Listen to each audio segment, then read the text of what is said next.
So Marjorie Taylor Greene has resigned. Her last day in office will be on the 5th of January. I can't say that it's completely unexpected, but it's also kind of sad. Just when she was starting to prove that she could be rational and empathetic, she quits. She could have been a voice of reason in the Republican Party. She has certainly made a lot of ridiculous claims in the past, like Jewish space lasers and anti-vaccine sentiments. But more recently, when she parted ways with the Trump cult and showed that she can be an independent thinker, she became far more respectable, at least in my eyes. Hi, everyone. I've always represented the common American man and woman as a member of the House of Representatives, which is why I've always been despised in Washington, D.C., and just never fit in. Americans are used by the political industrial complex of both political parties, election cycle after election cycle, in order to elect whichever side can convince Americans to hate the other side more. It's hard to disagree with her here. As George Carlin has said, "It's a big club, and you ain't in it." And the results are always the same. No matter which way the political pendulum swings, Republican or Democrat, nothing ever gets better for the common American man or woman. The debt goes higher, corporate and global interests remain Washington's sweethearts, American jobs continue to be replaced, whether it's by illegal labor. Well, to be fair, the good-paying jobs aren't being replaced by illegal labor. But still. Or legal labor by visas, or just shipped overseas. Now that's true. Small businesses continue to be swallowed by big corporations. Americans' hard-earned tax dollars always fund foreign wars, foreign aid, and foreign interest. And the spending power of the dollar continues to decline.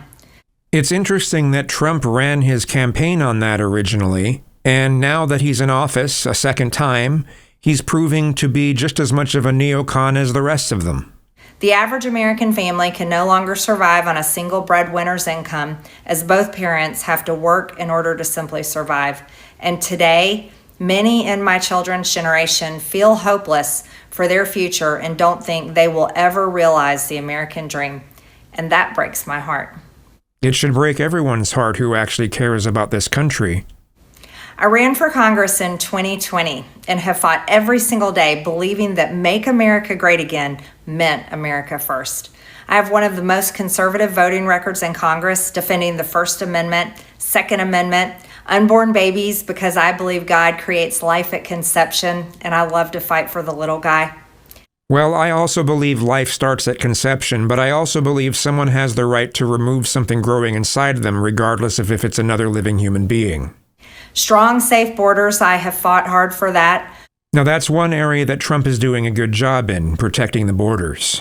I've fought against COVID tyrannical insanity and mandated mass vaccinations. Well, it shouldn't have been mandated, but you made it sound like the vaccines didn't do anything to help. And I've never voted to fund foreign wars with your hard-earned tax dollars. And that's commendable. However, with almost 1 year into our majority, the legislature has been mostly sidelined. We endured an 8-week shutdown, wrongly, resulting in the House not working for the entire time, and we are entering campaign season, which means all courage leaves and only safe campaign re-election mode is turned on in the House of Representatives. During the longest shutdown in our nation's history, I raged against my own speaker and my own party for refusing to proactively work diligently to pass the plan to save Americans' health care and protect Americans from outrageous, overpriced, and unaffordable health insurance policies. And it's sad that so many Republicans didn't support you there.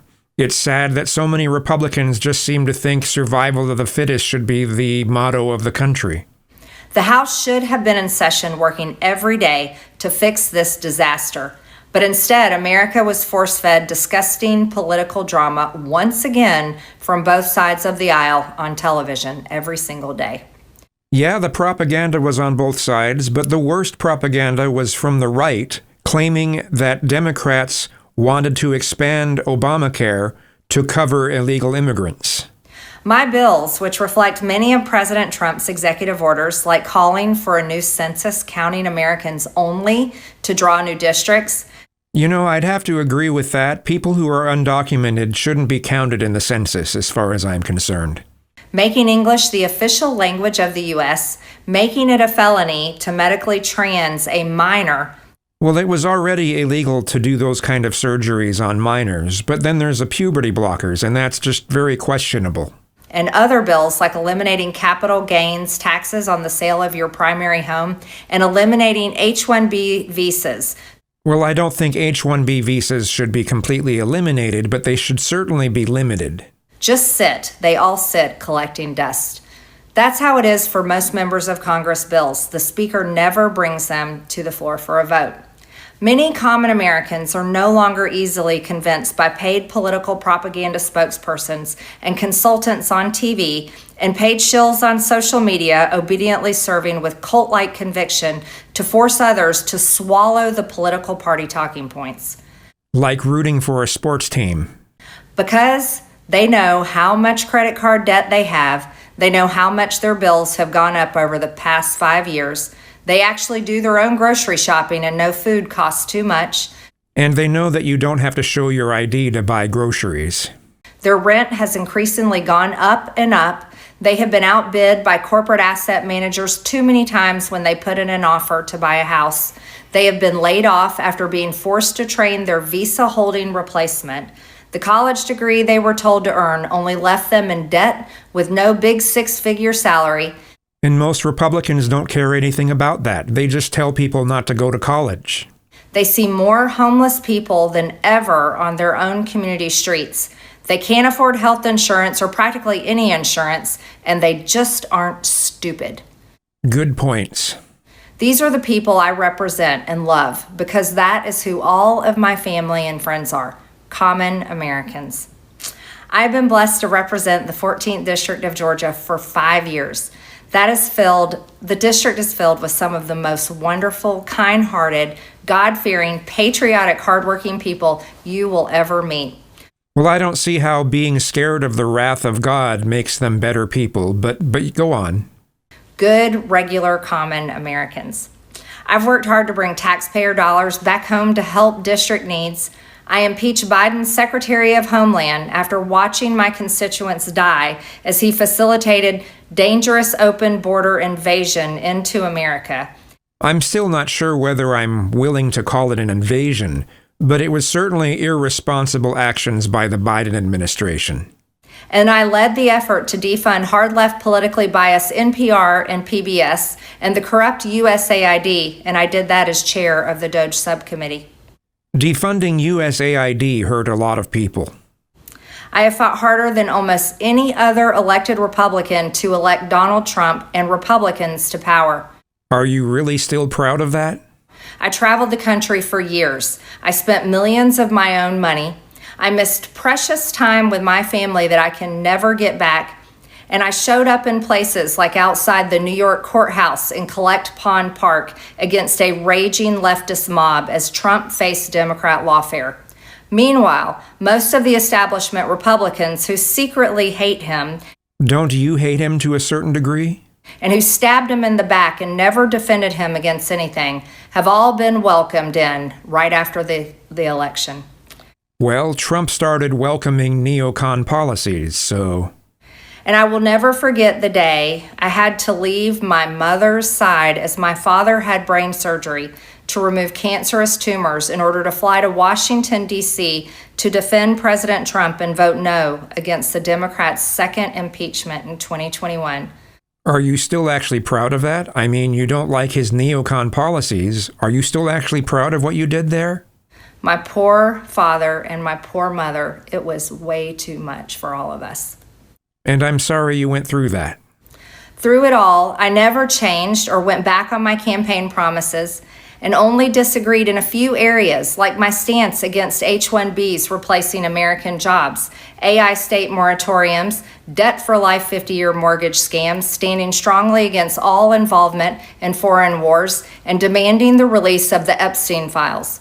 Those are some pretty big differences, especially the foreign wars thing, especially the Israel thing, especially the notion of so much of our money going to other countries instead of going to our own citizens. Other than that, my voting record has been solidly with my party and the president. Loyalty should be a two-way street, and we should be able to vote our conscience and represent our district's interests because our job title is literally representative. America first should mean America first and only Americans first. Yeah, that's a pretty big position to hold. And Trump has shown that he's not America first. With no other foreign country ever being attached to America first in our halls of government. Standing up for American women who were raped at 14 years old, trafficked and used by rich, powerful men should not result in me being called a traitor and threatened by the President of the United States, whom I fought for. Agreed, but why do you still act like you support him so much still? However, while yes, hurtful, my heart remains filled with joy, my life is filled with happiness, and my true convictions remain unchanged because my self-worth is not defined by a man, but instead by God who created everything in existence. You see, I have never valued power, titles, or attention in spite of all the wrong assumptions about me. I do not cling to those things because they are meaningless and empty traps that hold too many people in Washington. That's a fair criticism. I believe in term limits and do not think Congress should be a lifelong career or an assisted living facility. I couldn't agree with you more there. Well said. My only goal and desire has ever been to hold the Republican Party accountable for the promises it makes to the American people and put America first. Well, as I've said, Trump is not America first. And I have fought against Democrats' damaging policies like the Green New Deal, wide open, deadly, unsafe border policies, and the trans agenda on children and against women. I'm all for helping the environment, but the Green New Deal would have had disastrous results. I'm glad it didn't go through. The border policies of Biden and a number of Democrats and a number of people on the left who think we should just have open borders, the people who say things like, from Palestine to Mexico, all the walls have got to go, is just crazy in my opinion. And yeah, I don't agree with a lot of the trans agenda going on, but that's debatable. With that has brought years of non-stop, never-ending personal attacks, death threats, lawfare, ridiculous slander and lies about me that most people could never withstand even for a single day. It has been unfair and wrong, not only to me, but especially to my family, but it's been wrong to my district as well. And there are some people on the right who try to claim that only the left goes after people that way, and it's just like, no, that's not true. Sometimes when the right goes after people that way, it's even worse. I have too much self-respect and dignity. I love my family way too much, and I do not want my sweet district to have to endure a hurtful and hateful primary against me by the president that we all fought for, only to fight and win my election while Republicans will likely lose the midterms, and in turn be expected to defend the president against impeachment after he hatefully dumped tens of millions of dollars against me and tried to destroy me. So why do you still act like you support him now? It's all so absurd and completely unserious. I refuse to be a battered wife, hoping it all goes away and gets better. If I am cast aside by the president and the MAGA political machine and replaced by neocons, big pharma, big tech, military-industrial war complex, foreign leaders, and the elite donor class that can never ever relate to real Americans, then many common Americans have been cast aside and replaced as well. Then why not keep up the fight and continue? There is no plan to save the world or a 4D chess game being played.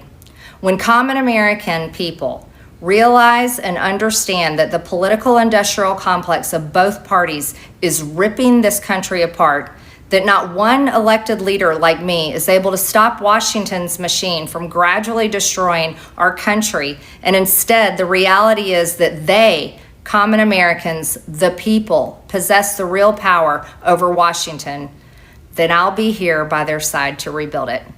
How? Until then, I'm going back to the people that I love, to live my life to the fullest as I always have, and I look forward to a new path ahead. Fair enough. I'll be resigning from office with my last day being January 5th, 2026, and I look forward to seeing many of you again sometime in the future. May God bless you all, and may God bless America. Well, as I said, I think you could have done a lot more staying with that job, but, you've got to do what you've got to do. You've got to preserve yourself however you can. You've got to stop the harassment and all of that, and this may be a way that you can help stop that. So, good on you. I'm glad that you tried sticking to your positions and your principles. I may not agree with a lot of things that you have done and said, especially some of your more crazy conspiracy theory stuff, but at least you saw the light at the end. So good luck.